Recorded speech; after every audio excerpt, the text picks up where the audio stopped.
இந்த வெள்ளத்துல பாதிக்கப்படும் போது நிறைய இடங்களுக்கு போகும்போது அதுல எனக்கு கிடைச்ச ஒரு பொக்கிஷமான செய்தியை நான் உங்க கூட பகிர்ந்துக்கிறேங்க. பூந்தமல்லி பக்கத்துல நீங்க நியூஸ்ல பாத்திருப்பீங்க, மழை வந்தப்போ பள்ளிவாசல்கள்ல தங்கிக்கலாம் அப்படின்னு ஒரு விஷயம் வந்தது. நிறைய பேர் பள்ளிவாசல்ல தங்கிக்கிட்டாங்க சார். இந்த தண்ணி எல்லாம் வடிஞ்சிச்சு இல்ல, தண்ணி எல்லாம் வடிஞ்சோட திரும்பி எல்லாரும் போக ஆரம்பிச்சுட்டாங்க. அப்படி போறதுக்கு அப்புறம் அந்த பள்ளிவாசல்ல இருந்த சில இளைஞர்கள் அந்த தெருவை சுத்தம் பண்ண ஆரம்பிச்சிருக்காங்க.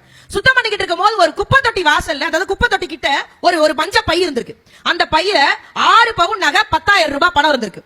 அந்த தெருவுல இருக்க எல்லார்கிட்டையும் அந்த பையன் கேட்டிருக்கான், போய் ஒவ்வொரு இடமா கேட்டிருக்கான். அப்ப ஒரு டீ கடை வாசல்ல ஒரு பெரியவன் சொன்னாரா, அப்பா ஒரு 2 நாளைக்கு முன்னாடி ஒரு பாட்டி வீடு வீடா வந்து கேட்டாப்பா, என் பையன் பாத்தீங்களா, என் பையன் பாத்தீங்களான்னு கேட்டா.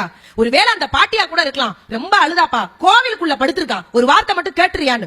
இவன் விறுவிறுன்னு கோயிலுக்குள்ள ஓடி போய் அந்த பாட்டி கிட்ட அந்த மஞ்ச பையன் நீட்டி, இது உன்னோடவா அப்படின்னு கேட்டான். அந்த பாட்டி விறுவிறுன்னு வாங்கி, இதுல 10,000 ரூபாய் பணமும் 6 பவுன் நகை இருக்கான்னு கேட்டுச்சு. ஆமா அப்படின்னா விரிச்சு பார்த்துட்டு, என் பேத்தி கல்யாணத்துக்காக வாப்பா வாங்கி வச்சிருக்கேன், என் பையனும் என் மருமகளும் இல்ல, அவங்க 2 பேருமே உயிரோட இல்ல, என் பேத்திக்காக நான் சேர்த்து வச்ச காசு மலையில அடிச்சுக்கிட்டு போயிருச்சு தங்கம், நீ எடுத்து கொடுத்த என் சாமி நீ நல்லா இருக்கணும்னு கோவிலுக்குள்ள ஒரு பையனை பார்த்து அந்த கிழவி கையெடுத்து கும்பிட்டால, அந்த பையன் பேர் என்ன தெரியுமா? முகமது ஷெரீப்.